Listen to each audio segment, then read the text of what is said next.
Salut Ernesto, salut à tous ceux qui vont regarder cette vidéo. Je me permets de participer à la vidéo de Ernesto 2.0 intitulée C'est quoi ton travail? Où en gros le résumé c'est des gens qui lui ont posé la question en commentaire s'il avait un taf ou est-ce qu'il t'a fait. Et lui ce qu'il trouvait dommage ou à peu près c'est en gros qu'on lui pose, enfin qu'on se définisse par le travail. Il trouve ça voilà que c'est un petit peu signe d'être en état d'esclave de penser comme ça.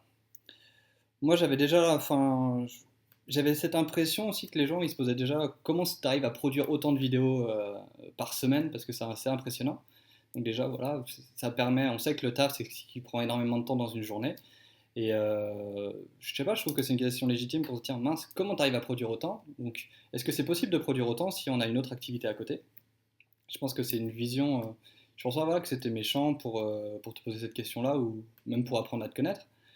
C'est aussi pour ceux, enfin, j'imagine qu'il y avait certainement des étudiants qui se posent des questions sur leur avenir et justement qui veulent sortir du cadre du travail, ou même des gens qui ont un travail, je sais pas, dans l'administration, qui sont RSA, etc., qui trouvent que ce que tu fais c'est intéressant et qu'ils aimeraient, voilà, enfin, faire un peu comme toi, suivre un peu ton inspiration, et que forcément la définition du travail, c'est quelque chose d'important. Parce que dans notre esprit, c'est déjà c'est comment tu peux te nourrir. Enfin voilà, tu bosses pour te nourrir quand même. Par passion aussi si tu veux, mais des fois c'est pour te nourrir. Et est-ce que c'est possible en fait de faire des vidéos comme tu fais et de pouvoir survivre normalement?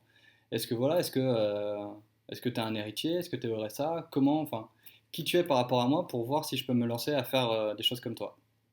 Donc j'avais un peu cette vision des choses où au final, c'est plus pour savoir comment se lancer à faire quelque chose qui te ressemble par exemple sur YouTube, euh, et pour savoir comment tu fais pour produire autant que se définir vraiment par le travail. C'est peut-être même plutôt pour en sortir.